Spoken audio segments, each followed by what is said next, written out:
வணக்கம். நீங்கள் இணைந்திருப்பது நியூஸ் ஃபர்ஸ்ட் மதிய நேர பிரதான செய்தியுடன். இணைந்திருக்கும் நான் சாம்பவி குமாரலிங்கம். விரிவான செய்திகளுக்கு செல்லும் முதலில் தலைப்புச் செய்திகள்.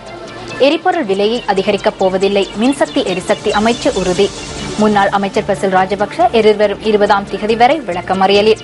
பிரித்தானிய பொதுத் தேர்தலில் வாக்குப்பதிவு ஆரம்பம், இலங்கையர் 3 களத்தில். இனி விரிவான செய்திகள். எரிபொருட்களின் விலையை அதிகரிப்பதற்கு அனுமதி வழங்குமாறு இலங்கை பெட்ரோலிய கூட்டுத்தாபனம் மற்றும் லங்கா ஐஓசி நிறுவனம் ஆகியன கோரிக்கை விடுத்துள்ளன.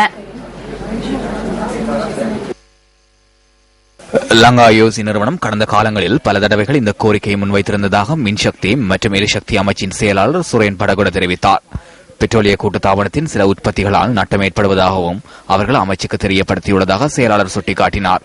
கோரிக்கை விடுக்கப்பட்டுள்ள போதிலும் எரிபொருட்களின் விலையை அதிகரிக்கப் போவதில்லை என சுரேன் படகுட கூறினார். எரிபொருட்களின் விலைகளை அதிகரிக்காது மாற்று வழியில் பெட்ரோலிய கூட்டுத்தாபனம் மற்றும் லங்கா ஐஓசி நிறுவனம் ஆகியவற்றின் நட்டத்தை குறைப்பதற்கு நடவடிக்கை எடுப்பதாகவும் அவர் தெரிவித்தார். எரிபொருட்கள் தொடர்பில் விலைச்சுட்டணி தயாரிக்க உள்ளதாகவும் அமைச்சின் செயலாளர் குறிப்பிட்டார். புதிய விலைச்சுட்டன் அடுத்த மாதம் அளவில் அறிமுகப்படுத்தப்பட உள்ளதாக மின்சக்தி மற்றும் எரிசக்தி அமைச்சு மேலும் சுட்டிக்காட்டியது. முன்னாள் அமைச்சர் பசில் ராஜபக்ச எதிர்வரும் 20ஆம் திகதி வரை விளக்கமறியலில் வைக்கப்பட்டுள்ளார். திவிநிகம அபிவிருத்தி திணைக்களத்தில் இடம்பெற்றதாக கூறப்படும் நிதி மோசடிகள் தொடர்பில் குற்றம் சாட்டப்பட்ட முன்னாள் அமைச்சர் பசில் ராஜபக்ச மற்றும் 3 அதிகாரிகள் கைது செய்யப்பட்டு கடந்த 22ஆம் திகதி விளக்கமறியலில் வைக்கப்பட்டனர். பசில் ராஜபக்ச நேற்று முன்தினம் கடுவலை நீதவான் நீதிமன்றத்திற்கு ஆம்புலன்ஸ் வண்டியில் வருகை தந்தார். சந்தேக நபர்களாக பொருளாதார அபிவிருத்தி அமைச்சின் முன்னாள் செயலாளர் டாக்டர் நிகால் ஜெயதிலக, திவிநிகம திணைக்களத்தின் பணிப்பாளர் நாயகம் RAAK ரணவக்க மற்றும் அதன் பணிப்பாளரான RPV நிலகஸ்ரீ ஆகியோர் சிறைச்சாலை பஸ் வண்டியில் நீதிமன்றத்திற்கு அழைத்து வரப்பட்டனர். அவர் சார்பில் ஆஜரான சட்டத்தரணி விடயத்தை எடுத்துக் கூறியதன் பின்னர் கடுவலை நீதவான் தம்மிக்க கேமபால ஆம்புலன்ஸ் வண்டியில் வருகை தந்த பசில் ராஜபக்சவை விசாரணை செய்தார். ககவத்தை கொட்டகெதென்ன பகுதியில் தாய் மற்றும் மகள் கொலை செய்யப்பட்ட சம்பவம் தொடர்பிலான வழக்கின் தீர்ப்பு ஒத்திவைக்கப்பட்டது. வழக்கின் தீர்ப்பை எதிர்வரும் 28ஆம் திகதிக்கு ஒத்திவைத்துள்ளதாக கொழும்பு மேல் நீதிமன்ற நீதிபதி தேவிகா டி லிவேரா தென்னகோன் தெரிவித்தார். 2012 ஜூலை மாதம் 9ஆம் திகதி இடம்பெற்ற இந்த இரட்டை கொலை சம்பவம் தொடர்பில் 3 சந்தேக நபர்களுக்கு எதிராக சட்டமா அதிபர் குற்றப்பத்திரிகை தாக்கல் செய்திருந்தார். தாய் மற்றும் மகளை கொலை செய்து அவர்களை எரித்துள்ளதாக 3 சந்தேக நபர்களுக்கு எதிராக குற்றம் சுமத்தப்பட்டிருந்தது.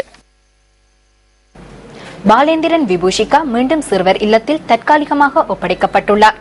கிளிநொச்சி நீதிமன்ற நீதவான் விடுத்த உத்தரவிற்கு அமைய விபூஷிகா சிறுவர் இல்லத்தில் நேற்று ஒப்படைக்கப்பட்டதாக சிறுவர் நன்னடத்தை பிரிவு அதிகாரி தெரிவித்தனர். பாதுகாப்பு நிமித்தமும் தனது உடல்நலக் குறைவையும் கருத்தில் கொண்டு விபூஷிகாவை மீண்டும் சிறுவர் இல்லத்தில் சேர்க்குமாறு பாலேந்திரன் ஜெயக்குமாரி கண்டாவளை சிறுவர் நன்னடத்தை அதிகாரிகளை கோரியிருந்தார். இதனை அடுத்து நன்னடத்தை அதிகாரிகள் சட்டத்தரணி ஊடாக நீதிமன்றத்தின் கவனத்திற்கு கொண்டு வந்ததை அடுத்து அவர்களது கோரிக்கை நீதிமன்றத்தினால் ஏற்றுக் கொள்ளப்பட்டுள்ளது. பாலேந்திரன் ஜெயக்குமாரி உடல் உள ரீதியாக பாதிக்கப்பட்டுள்ளதாகவும் அவரது நிலைமை மேம்படும் வரையில் விபூஷிகா சிறுவர் இல்லத்தில் தங்கியிருப்பது சிறந்தது எனவும் வைத்தியர்கள் சிபாரிசு செய்துள்ளனர். இதற்கமைய கண்டாவளை சிறுவர் நலத்தை அதிகாரிகளால் விபூஷிகா மீண்டும் நேற்று மகாதேவா சைவ சிறுவர் இல்லத்தில் சேர்க்கப்பட்டுள்ளதுடன் அவர் அங்கிருந்து தனது கல்வி நடவடிக்கைகளை தொடரவுள்ளார். விடுதலை புலிகள் அமைப்பின் உறுப்பினர்களுக்கு புகலிடம் வழங்கிய குற்றச்சாட்டில் விபூஷிகாவின் தாயார் குற்றப்புலனாய்வு பிரிவினரால் கைது செய்யப்பட்டு சிறை வைக்கப்பட்டிருந்தார். அதன்போது மகள் விபூஷிகா சிறுவர் இல்லத்தில் தங்க வைக்கப்பட்டதுடன் ஜெயக்குமாரி பிணையில் விடுவிக்கப்பட்ட போது மகள் தாயாரிடம் ஒப்படைக்கப்பட்டிருந்தார்.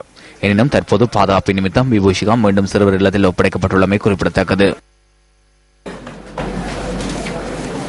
புத்தளம் கரம்பை சபா மர்மா மீள்குடியேற்ற கிராமத்தில் உள்ள பாதுகாப்பற்ற கிணற்றில் விழுந்து 1.5 வயது குழந்தை உயிரிழந்துள்ளது.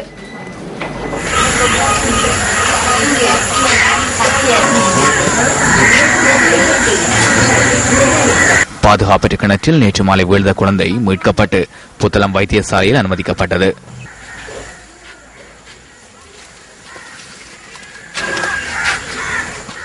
ஆயினும் சிகிச்சை பலனின்றி குழந்தை உயிரிழந்ததுடன் சடலம் புத்தளம் வைத்தியசாலையில் வைக்கப்பட்டுள்ளது.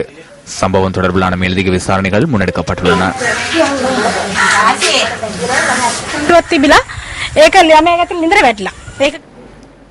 யாழ் மாவட்டத்தின் பஸ் போக்குவரத்து நேரசூசி தொடர்பான கலந்துரையாடல் வடமாகாண போக்குவரத்து அமைச்சர் ப டெனீஸ்வரன் தலைமையில் நடைபெற்றது.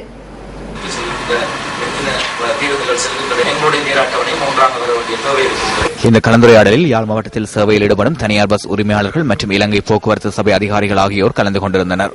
தனியார் பஸ் மற்றும் இலங்கை போக்குவரத்து சபைக்கு சொந்தமான பஸ்கள் ஆகியன ஒருங்கிணைந்த நேர சூசியின் அடிப்படையில் சேவையில் ஈடுபடுத்துவதை நோக்காக கொண்டு இந்த கலந்துரையாடல் ஏற்பாடு செய்யப்பட்டிருந்தது. இந்த நிகழ்வில் யாழ் மாவட்ட அரசு அதிபர் நாகலிங்கம் வேதநாயகன், வடமாகாண போக்குவரத்து அமைச்சின் செயலாளர் ஆகியோர் கலந்து கொண்டிருந்தனர். யுத்தத்தால் பாதிக்கப்பட்ட மீள்குடியேற்றப்பட்ட சமூகத்தின் மீள் எழுச்சிக்கு கல்வி அடிப்படையானது.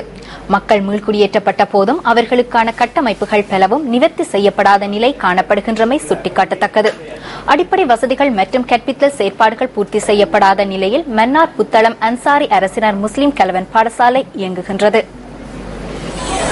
புத்தளம் மாவட்டத்தில் மன்னார் கல்வி வலய நிர்வாகத்தின் கீழ் இயங்கி வருகின்றது மன்னார் புத்தளம் அன்சாரி அரசினர் முஸ்லிம் கலவன் பாடசாலை. 475 மாணவர்கள் கல்வி கற்கும் இந்த பாடசாலை பல்வேறு அடிப்படை குறைபாடுகளுடன் இயங்கி வருவதாக மாணவர்களும் பெற்றோர்களும் சுட்டிக்காட்டியுள்ளனர். தரம் 1 தொடக்கம் 9 வரையான வகுப்புகள் இடம்பெறும் இந்த பாடசாலை கட்டிட பற்றாக்குறை, நூலக வசதி, விஞ்ஞான ஆய்வுக்கூடம், கணனி அறை, விளையாட்டு மைதானம் என்பன இல்லாத நிலையில் இயங்கி வருகின்றது. ஸ்கூல்ல சயின்ஸ் லேப் இல்ல, விளையாடுறதுக்கு கிரவுண்டும் இல்ல, லைப்ரரியும் இல்ல.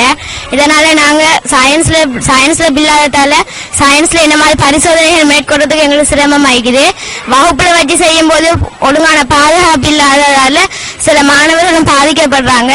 ஆனா இந்த வீதியும் எங்களோட ஸ்கூல்ல இவ்வளவு புனரமைக்காம இவ்வளவு கஷ்ட நிலைமையில காணப்படுது. ஒரு சிறுமலை பெஞ்சதுக்கே இவ்வளவு வெள்ளம்டா, பெருமழை பெஞ்சா எங்களோட ஸ்கூல்ல வெள்ளமே வந்துடும். காலை கூட்டம் நடத்துறது கூட எங்க ஒரு இடம் கூட இல்ல.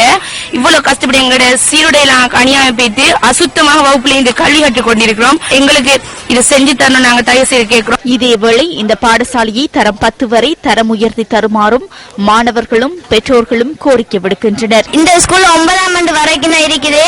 10ஆம் ஆண்டு எங்களுக்கு செஞ்சுட்டாங்க.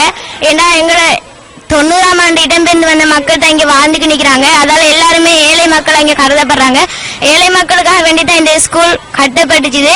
எனவே 9ஆம் ஆண்டு வரைக்கும் இருக்கிறதால 10ஆம் ஆண்டுக்கு போயிட்டு எங்களுக்கு வேற ஸ்கூலுக்கு படிக்கிறது கஷ்டமா இருக்குது. அதனால எங்களுக்கு இந்த 10ஆம் ஆண்டையும் செஞ்சு தருமாறு அன்புடன் வேண்டுகிறேன். யுத்தத்தால் பாதிக்கப்பட்ட சமூகத்தைச் சேர்ந்த இந்த மாணவர்களின் எதிர்காலத்தை வளப்படுத்தும் கல்வியை அசௌகரியமற்ற சூழலில் முன்னெடுக்க சம்பந்தப்பட்டவர்கள் நடவடிக்கை எடுக்க வேண்டும் என்பதே அனைவரதும் எதிர்பார்ப்பு.